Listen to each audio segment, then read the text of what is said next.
Hi. Have you ever met someone who did everything right, but your heart just couldn't follow? He was kind. He listened.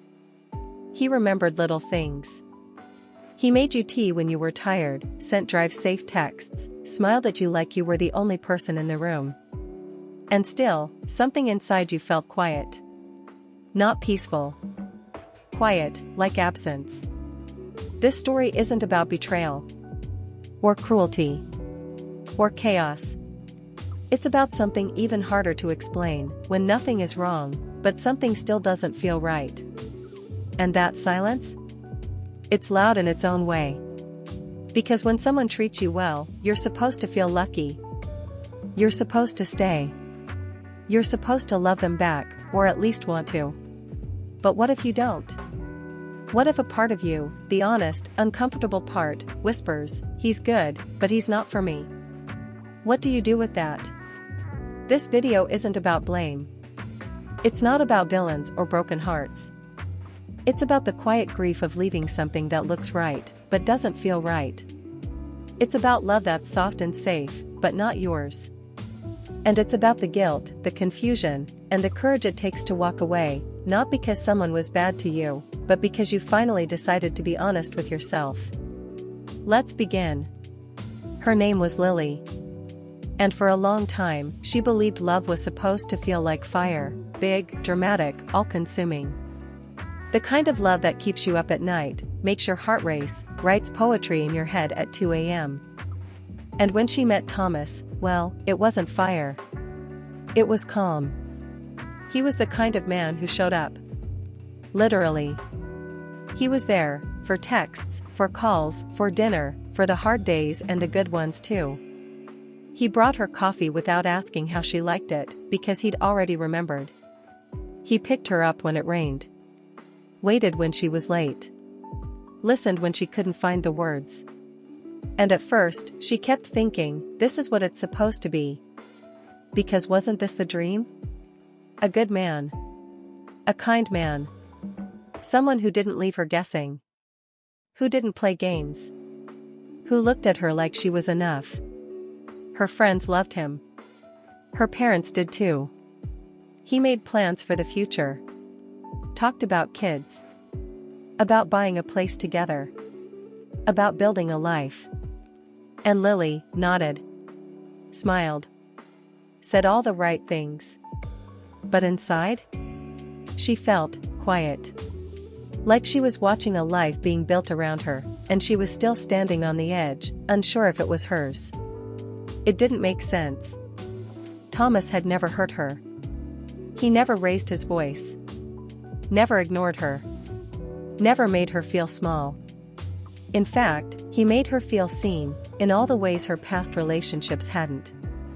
But sometimes, when he held her hand, she didn't feel sparks. She felt safe, but not stirred. Sometimes, when he kissed her, her mind wandered. Not to someone else. Just away.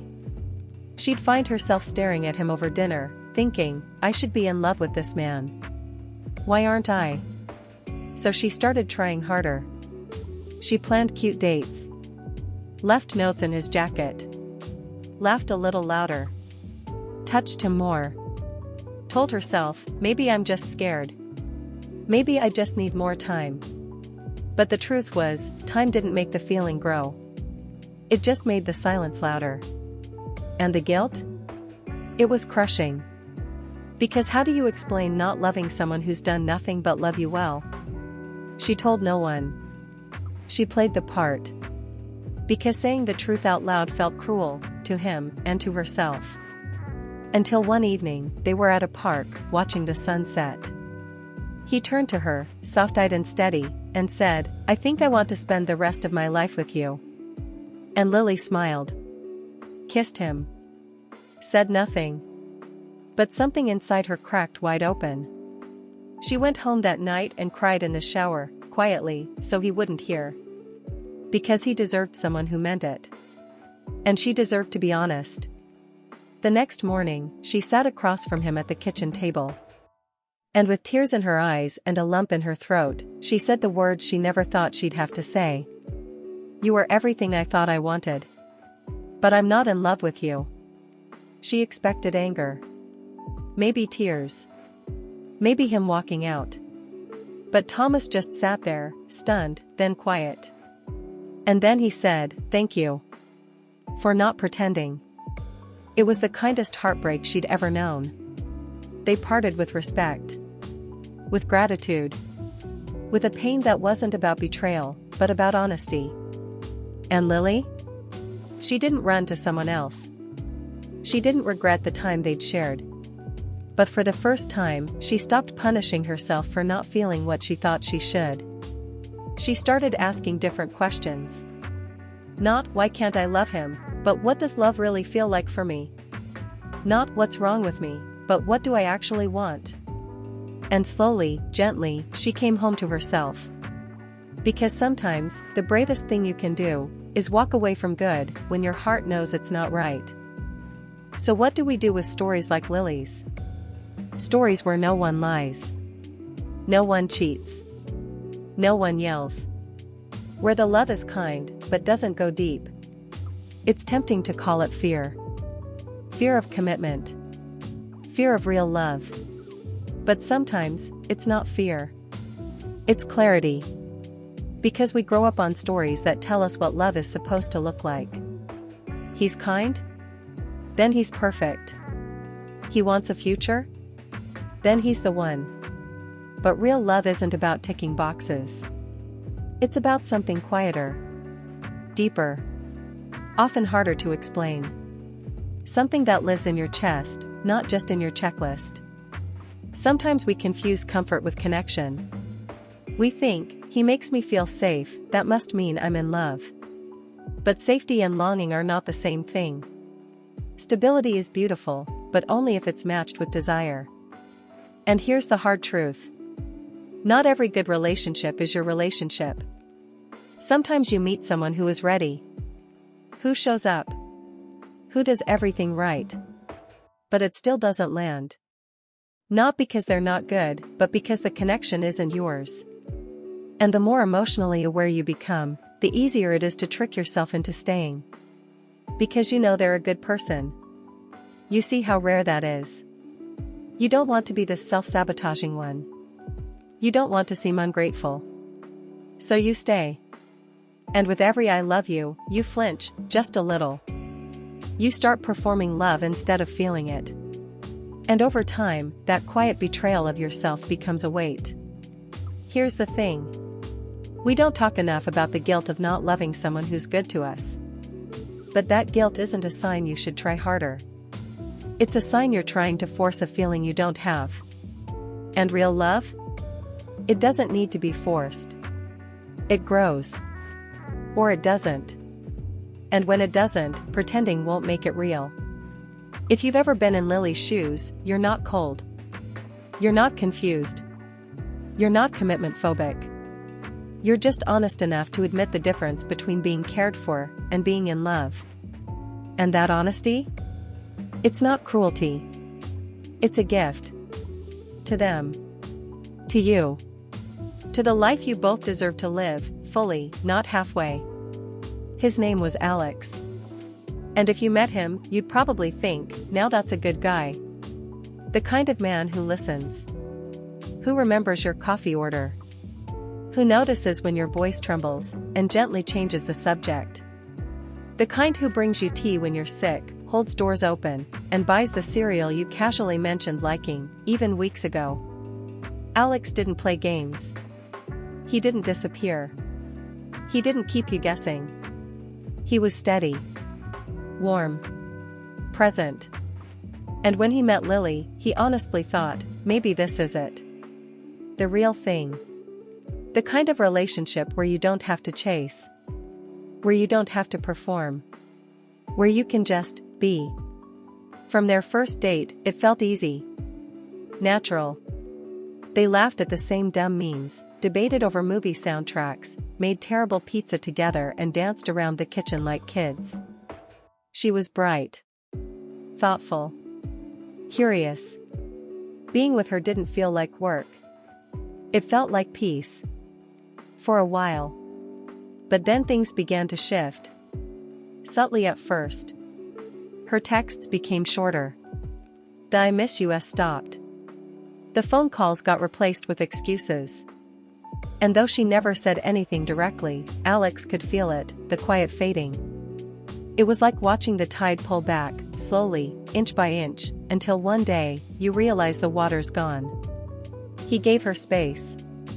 Didn't want to come off as clingy. Told himself, she's just tired. She's got a lot going on. But the space kept growing. Plans were cancelled last minute. Conversations felt shallow. When he tried to be vulnerable, she changed the subject. And the way she hugged him? Like she was somewhere else entirely. Still, he stayed. He adjusted. Softened. Pulled back a little himself. Tried not to ask too many questions. Tried not to look too eager. But inside, he was aching. Until one night, sitting across from her at dinner, he couldn't hold it in anymore. He set his fork down and looked at her. "Lily," he said gently. "If something's changed, I'd rather hear it from you than keep guessing." She didn't answer right away. She just looked at him. Really looked. And then, with a quiet, sad breath, she said, "You're incredible, Alex. You've done nothing wrong. But I don't feel it. I want to. I've tried. But I don't." He nodded. Not because he wasn't hurting, but because somewhere deep down, he already knew. "I kept hoping it would grow," she added. "That maybe it was fear. Or I just needed time. But it's not fear. It's just not love." Alex didn't beg. Didn't argue. Didn't try to change her mind. He just said, "Thank you for telling me." Because even in his pain, he recognized her honesty as a kind of kindness. That night was hard. The days after, even harder. He'd catch himself wanting to text her. To ask why. To fix something that wasn't broken, just not right. He spiraled, like most of us do. Maybe he was too predictable. Too available. Too boring. But then he started noticing something. He hadn't been himself. Not really. He'd been his best self, his polished self. The perfect boyfriend version of himself. But never the messy one. The tired one. The grumpy one. The deeply honest one. He wasn't dishonest with her. He just never fully showed up. Because he was scared that if he did, she'd leave. Turns out, she left anyway. And for the first time in months, Alex didn't feel like fixing it. He felt still. Not peaceful. Not happy. But still. And in that stillness, he realized, being loved isn't the same as being chosen. He had been loved, for what he gave. But he hadn't been chosen, for who he was. And that truth hurt, but also healed. Because now, when he met someone new, he didn't try to win her over. He didn't overthink his texts. He didn't perform. He just showed up. Not because he was fearless, but because he'd survived the fear, and realized it didn't kill him. It freed him. And the next time someone looked him in the eyes and said "I love you," he believed it. Not because he earned it. But because he was finally ready to receive it. We all have the right to honesty, and the freedom not to love. That's a truth we don't talk about enough. Because we live in a world that romanticizes the idea of the good one. The one who shows up. The one who remembers your favorite snacks and texts you good morning. The one who, by all accounts, does everything right. And so, when we find ourselves wanting to leave someone like that, it feels wrong. Selfish. Ungrateful. Cold. But here's the thing, being good doesn't automatically mean they're yours. You can respect someone deeply, and still not want to build a life with them. You can appreciate their kindness, and still not feel the connection you're longing for. And choosing to leave, when nothing dramatic happened, when no one was cruel or careless, that takes courage. Because people will question it.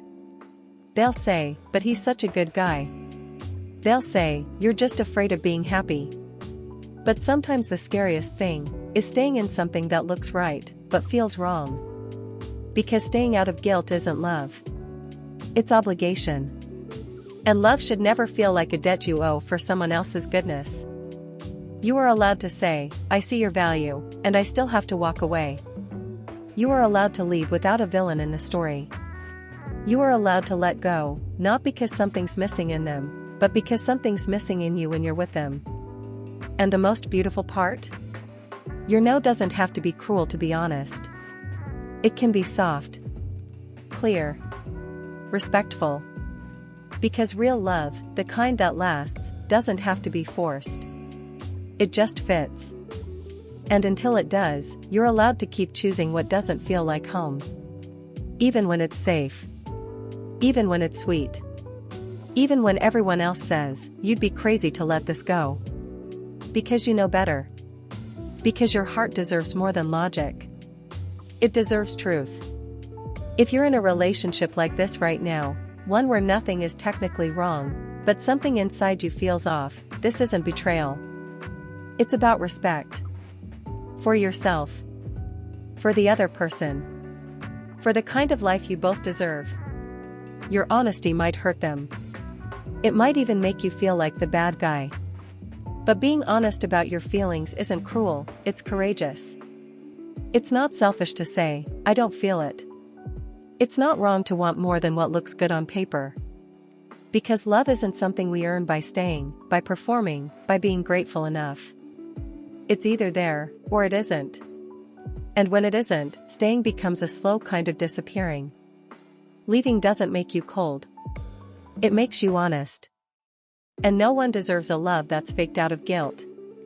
Not them. And definitely not you. So if you're walking away from something that felt almost right, trust that it's not the end. It's the start of something real. And that's more than okay. That's brave. Thanks for being here with us. This is Free Talks, where we say the quiet things out loud. And we're so glad you're listening.